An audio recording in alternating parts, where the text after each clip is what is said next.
Hello friends, आज की video में हम बात कर रहे होंगे इंडियन पार्लियामेंट के बारे में और नेक्स्ट वीडियो में हम देखेंगे कम्प्लीटली जुडिशरी के बारे में। तो चलिए शुरुआत करते हैं।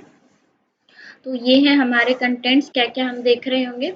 तो सबसे पहले हम शुरुआत करते हैं सेशंस के साथ। Sessions of Indian parliament, parliament में कौन कौन से सेशंस होते हैं, क्या क्या उनका टाइम पीरियड रहता है। तो ये देख लेते हैं ओवरव्यू।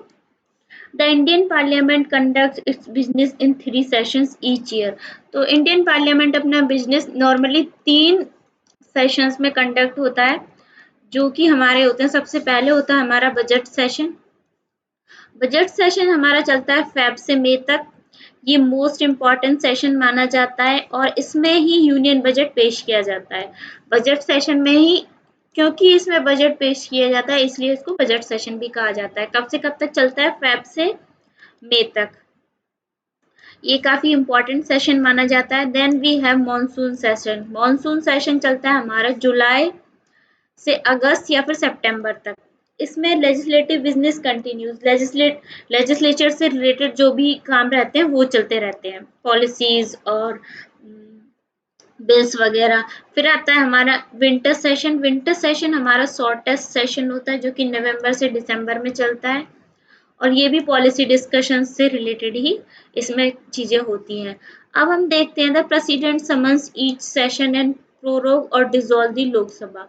हर सेशन को कौन समन करता है? समन किया जाता है हर सेशन प्रेसिडेंट के द्वारा। और हमने देखा था प्रेसिडेंट के पास पावर होती है, वो किसी भी सेशन को प्रोरोग कर सकते हैं और लोकसभा को डिसॉल्व भी कर सकते हैं। So this was overview. 3 session देख लिए हमने, हमने प्रेसिडेंट का रोल देख लिया। अब हम देखेंगे कोरम। कोरम क्या होता है? Quorum is the minimum number of members required to be present to conduct proceedings. Proceedings को यानी आगे जो भी पार्लियामेंट में इधर लोकसभा और राज्यसभा जो भी उसमें पॉलिसीज पे डिस्कशन हो रहा है और बिल्स लाए जा रहे हैं, तो उसके लिए एक मिनिमम नंबर ऑफ पीपल्स की रिक्वायरमेंट होती है कि इतने लोग होने चाहिए तभी आगे फर्दर डिस्कशन होगा। अब बात करें लोकसभा में। लोकसभा में ये क्या रहता है? लोकसभा और राज्यसभा में, in Lok Sabha Rajya Sabha the quorum is 1/10 of the total membership. तो लोकसभा और राज्यसभा में ये है हमारा 1/10, टोटल मेंबरशिप का 1/10। जैसे कि 550 मेंबर्स हैं तो 55 मेंबर्स प्रेजेंट होने चाहिए, 250 हैं तो 25 मेंबर्स प्रेजेंट होने चाहिए प्रोसीडिंग्स के लिए। अब बात आती है कि क्या कॉन्सिक्वेंसेस होंगे अगर कोरम की जो कंडीशंस हैं वो फुलफिल नहीं हो रही हैं। तो if quorum is not met the house is adjourn और सस्पेंड। अगर कोरम नहीं होता है तो हाउस को क्या कर दिया जाता है? या तो अडजर्न कर दिया जाता है या फिर सस्पेंड कर दिया जाता है। सो हमने देखा कोरम कितना चाहिए? 1/10 membership, 1/10 of the total membership. नहीं होगा तो हाउस को क्या कर दिया जाएगा? अडजर्न या फिर सस्पेंड। अब देख लेते हैं कमिटीज के बारे में। कमिटीज कौन कौन सी होती हैं? Parliamentary committees help in detailed scrutiny. ये पहले तो इनका रोल क्या होता है? ये हेल्प करती है स्क्रूटिनी में, यानी कि जो भी अलग अलग इनके वो रहते हैं एरियाज। चलिए सबसे पहले हम शुरुआत करते हैं स्टैंडिंग कमेटी। स्टैंडिंग कमेटी को इसमें आते हैं हमारे पब्लिक अकाउंट कमेटी और estimate committee. Then we have ad hoc committees. Ad hoc committees में आती है हमारी joint parliamentary committees. Committees bills को एग्जामिन करती हैं, बजट को, पॉलिसीज को, एडमिनिस्ट्रेटिव मैटर्स को। तो ये रोल रहता है मेनली कमिटीज का कि वो क्या करते हैं? बिल्स का एग्जामिनेशन, बजट का, पॉलिसीज का और भी कई सारे एडमिनिस्ट्रेटिव मैटर्स का। देन अब हम देखते हैं फंक्शंस, देखते हैं पार्लियामेंट के फंक्शंस। तो हम बात करें लेजिस्लेटिव फंक्शंस की। लेजिस्लेटिव की फंक्शंस की बात करें तो पार्लियामेंट क्या करता है? लॉज बनाता है कंट्री के लिए। एग्जीक्यूटिव कंट्रोल की हम बात करें तो एग्जीक्यूटिव कंट्रोल होता है through questions, motions and debates के through. Then we have financial. Financial इनका क्या फंक्शंस रहते हैं? फाइनेंशियल ये बजट को अप्रूव करते हैं, टैक्सेशन को, जो भी एक्सपेंडिचर हुआ वो सारी चीजें ये कौन करती है? पार्लियामेंट ही करती है। Then we have constitutional. Constitutional क्या फंक्शंस होंगे? कॉन्स्टिट्यूशन के लिए क्या करते हैं? अमेंडमेंट करते हैं अंडर आर्टिकल 368। जुडिशियल। जुडिशियल क्या क्या फंक्शन रहेंगे इनके? इम्पीचमेंट, प्रेसिडेंट का इम्पीचमेंट और सुप्रीम कोर्ट और हाई कोर्ट के जजेस का रिमूवल, ये सारी भी पार्लियामेंट से ही शुरू होते हैं क्योंकि उनके लिए मिनिमम रिक्वायरमेंट रहती है तो वो हम देखते हैं। लेजिस्लेटिव देख लिया हमने, लॉ बनाते हैं। एग्जीक्यूटिव कंट्रोल क्वेश्चंस, मोशंस और डिबेट्स के थ्रू होता है। फाइनेंशियल हमने बजट को रेट कर देख लिया। कॉन्स्टिट्यूशनल हमने देख लिया। जुडिशियल हमने देख लिया। अब हम क्या देखेंगे, मनी बिल के बारे में। तो मनी बिल की डेफिनेशन डिफाइन करी गई है अंडर आर्टिकल 110। स्कोप क्या है, मनी बिल ओनली डील करता है टैक्सेशन, बोरोइंग एंड एक्सपेंडिचर के साथ। तो ये तो रहा हमारा मनी बिल के बारे में। मनी बिल टैक्सेशन, बोरोइंग और एक्सपेंडिचर के से डील करता है और आर्टिकल 110 इसके अंदर आता है। अब देखते हैं इंट्रोडक्शन प्रोसेस क्या है। Can be introduce only in Lok Sabha and only on the president recommendation. Money bill केवल लोकसभा में ही इंट्रोड्यूस किया जाता है और सिर्फ प्रेसिडेंट की रिकमेंडेशन पर। राज्यसभा का क्या रोल होता है इसमें। Rajya Sabha can not amend a money bill, only suggest changes. Rajya Sabha money bill को अमेंड नहीं कर सकती है। राज्यसभा केवल उसमें चेंजेस को सजेस्ट कर सकती है कि आप ये चेंजेस कर सकते हैं। अब टाइम फ्रेम क्या रहता है, टाइम फ्रेम बोले तो कितने दिनों में बिल पास होगा। तो must be pass with in 14 days by both the houses. तो दोनों हाउसेस से 14 दिनों के अंदर पास हो जाना चाहिए मनी बिल। और मनी बिल के लिए कोई भी जॉइंट सेटिंग भी नहीं होती अंडर आर्टिकल 108। अब हम बात करते हैं ऑर्डिनरी बिल की। ऑर्डिनरी बिल का type, any bill that is not money bill और कॉन्स्टिट्यूशनल अमेंडमेंट बिल। जो बिल, या तो वो बिल मनी बिल नहीं है और कॉन्स्टिट्यूशनल अमेंडमेंट बिल नहीं है, बाकी सारे बिल आते हैं नॉर्मल बिल के टाइप अंदर, जो कि आते हैं ऑर्डिनरी बिल। हाउस इंट्रोडक्शन की बात करें, can be introduce in either house. Ordinary bill को किसी भी हाउस में इंट्रोड्यूस किया जा सकता है। वोटिंग रिक्वायरमेंट्स क्या रहती है, वोटिंग रिक्वायरमेंट्स की बात करें, require simple majority in both the houses. दोनों हाउसेज में ऑर्डिनरी बिल के लिए चाहिए होती है हमारे पास सिंपल मेजोरिटी। सिंपल मेजोरिटी की रिक्वायरमेंट होती है। अब देखते हैं डेडलॉक रिजोल्यूशन। डेडलॉक रिजोल्यूशन क्या होता है। डेडलॉक रिजोल्यूशन में क्या होता है, अगर जैसे दोनों हाउसेस नहीं मान रहे तो क्या करता है, प्रेसिडेंट जॉइंट सेशन बुलाता है under article 108।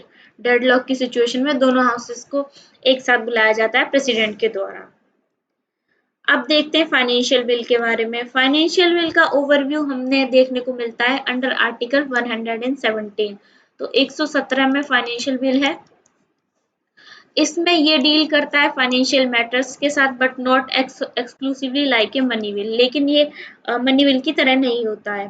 Type 1 includes money bill elements need president's recommendation. एक तो टाइप 1 फाइनेंशियल बिल वो होते हैं जिनमें हमें प्रेसिडेंट की रिकमेंडेशन की जरूरत पड़ती है। और टाइप 2 की अगर हम बात करें, financial implication but not under article 110 treated like ordinary bills. जो भी फाइनेंशियल बिल्स होते हैं जो कि हमारे मनी बिल में नहीं आ रहे, उनको ट्रीट किया जाएगा एज ए ऑर्डिनरी बिल की तरह। ये देख लिया हमने। अब हम देखते हैं कॉन्स्टिट्यूशनल अमेंडमेंट बिल। ये क्या होता है कॉन्स्टिट्यूशनल अमेंडमेंट बिल।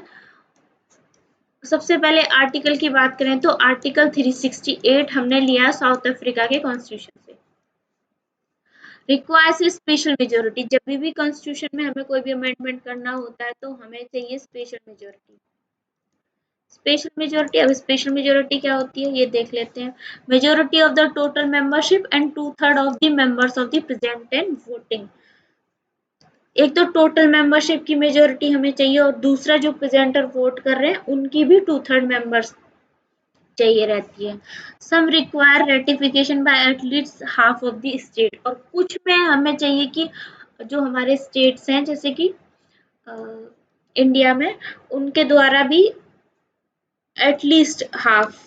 जैसे कि 28 स्टेट्स हैं तो 14 स्टेट्स से तो हमें चाहिए ही चाहिए उनके थ्रू भी। And can not be introduce without prior permission of the president. और बिना परमिशन, प्रेसिडेंट की परमिशन से इसको इंट्रोड्यूस भी नहीं किया जा सकता किसी भी हाउस में।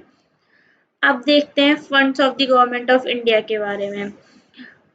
सबसे पहले हम बात करते हैं कंसोलिडेटेड फंड की, देन कंटिजेंसी फंड की, देन पब्लिक अकाउंट की। कंसोलिडेटेड फंड क्या होते हैं, कंसोलिडेटेड फंड में all revenues, loans received requires parliamentary approval for withdrawal. तो जब भी हमें कुछ भी मतलब या हो रेवेन्यूज हो लोन्स हो या फिर रिसिप्ट, इस सब में कंसोलिडेटेड फंड में हमें पार्लियामेंट की अप्रूवल की जरूरत पड़ती है। वहां से अगर कोई भी उसका इस्तेमाल करना है, किसी भी लोन का, फंड का रिसीप्ट चाहिए, तो उसके लिए। अब बात करें कंटिजेंसी फंड की। कंटिजेंसी फंड होता है हमारा इमरजेंसीज के लिए, इमरजेंसीज के लिए होते हैं, और इस पे हमें चाहिए होता है प्रेसिडेंट का अप्रूवल, यानी कि president's disposal. Then we have public account for funds held in trust. Public account fund जो भी होते हैं, जैसे कि हमारे पास प्रोविडेंट फंड है, इसमें हमें किसी भी प्रकार के अप्रूवल की जरूरत नहीं पड़ती है मनी विड्रॉ करने के लिए। अब बात करते हैं हम, जो भी पार्लियामेंट में आर्ट्स होते हैं वो क्या होते हैं। तो सबसे पहले हम देखते हैं क्वेश्चन आर क्या होता है। क्वेश्चन आर फर्स्ट आर में क्या होता है, first hour of a sitting in parliament. Then we have accountability. Accountability क्या होती है क्वेश्चन आर में। क्वेश्चन आर एक तो जब भी पहला आर होता है, पार्लियामेंट बैठी हमारी, सेशन स्टार्ट हुआ, उसका जो पहला आर है वो होता है क्वेश्चन आर। ठीक है। अकाउंटेबिलिटी क्या होती है, मेंबर्स क्वेश्चन पूछते हैं मिनिस्टर से और गवर्नमेंट को अकाउंटेबल ठहराते हैं उसके लिए। देन वी हैव क्वेश्चन के क्या कैसे कैसे क्वेश्चंस हो सकते हैं। इसमें स्टार्ड क्वेश्चन होते हैं, अनस्टार्ड क्वेश्चन होते हैं और शॉर्ट नोटिस क्वेश्चन होते हैं। तीन तरीके के क्वेश्चंस हो सकते हैं। अब देख लेते हैं जीरो आर के बारे में। जीरो आर क्या होता है, जीरो आर भी स्टार्टिंग का ही टाइमिंग होता है, लेकिन शुरू होता है immediate after the question hour के जस्ट बाद जो आर होता है उसको बोलते हैं जीरो आर।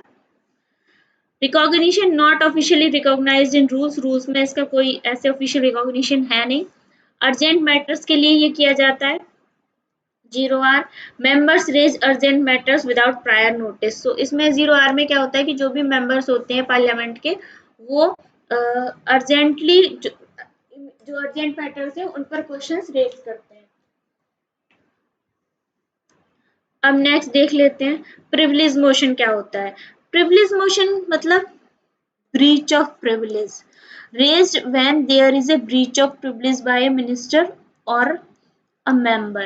यानी कि प्रिविलेज मोशन तब पास होता है जब कोई भी मेंबर, पार्लियामेंट का मेंबर, जो अपने जो उसको प्रिविलेज दिए गए हैं उनके जो रूल्स और रेगुलेशंस हैं उनको ब्रीच कर देता है, यानी कि उनको तोड़ देता है। अब देखते हैं प्रोटेक्शन ऑफ राइट्स किस लिए होता है पर्पस इसका। राइट्स का protection seeks to protect the rights and immunities of the parliament members. Inquiry and punishment if accepted can lead into inquiry and punishment.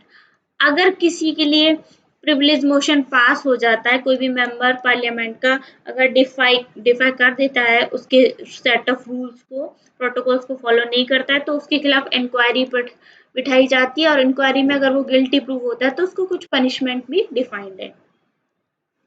अब हम देखते हैं सेंश्योर मोशन क्या होता है। सेंश्योर मोशन सबसे पहले क्रिटिसिज्म को लेकर होता है। ये move to criticise the policies of the government. जो भी गवर्नमेंट की पॉलिसीज हैं उनको क्रिटिसाइज करने के लिए पास किया जाता है। Disapproval if passed it reflects the disapproval of the house. अगर ये पास हो जाता है तो ये रिफ्लेक्ट करता है कि हाउस का disapproval. No resignation does not require the government to resign. लेकिन इसमें ये नहीं कि गवर्नमेंट को रिजाइन करना ही करना है, ऐसा कोई रूल्स और रेगुलेशंस नहीं है कि सेंश्योर मोशन में गवर्नमेंट रिजाइन कर देगी। Then we have adjournment motion. Adjournment motion में क्या होता है, पब्लिक इंपॉर्टेंस क्या है इसकी, aimed at discussing a defined matter of urgent public importance. जो भी मैटर है पब्लिक इंपॉर्टेंस का, अर्जेंट पब्लिक इंपॉर्टेंस का है, उसके लिए डिस्कशन किया जाता है। बिजनेस सस्पेंशन क्या रहता है, अगर एडमिट हो जाए तो जो रेगुलर बिजनेस है उसको सस्पेंड कर दिया जाता है, और इसके ऊपर फोकस किया जाता है mainly. Disruption rarely allowed as it disturb the house functioning. इसको रेयरली अलाउ किया जाता है क्योंकि नॉर्मल फंक्शनिंग डिस्टर्ब हो जाती है हाउस की, इस वजह से। अब हम देखेंगे नो कॉन्फिडेंस मोशन के बारे में। No confidence motion specially Lok Sabha specific होता है। सपोर्ट रिक्वायरमेंट्स क्या है इसकी, require support of at least 50 members to be admitted. No confidence motion जब भी पास किया जाएगा जिसमें हमें इसको स्टार्ट करने के लिए 50 मेंबर्स की परमिशन की जरूरत होती है। Then we have council resignation, अगर पास हो जाता है तो काउंसिल ऑफ मिनिस्टर को रिजाइन करना पड़ता है। Majority support test, a test of whether the government enjoy the majority support. ये एक तरीके का ये टेस्ट होता है कि गवर्नमेंट जो भी हमारी रूलिंग पावर है, रूलिंग पार्टी है, वो मेजोरिटी इंजॉय कर रही है कि नहीं कर रही है, उसके लिए पास होता है ये कौन सा मोशन, नो कॉन्फिडेंस मोशन। और अगर पास हो गया तो और मेजोरिटी प्रूव नहीं कर पाई रूलिंग पार्टी तो पूरे पूरे मिनिस्टर्स को रिजाइन करना होता है और फिर से नई गवर्नमेंट बनती है।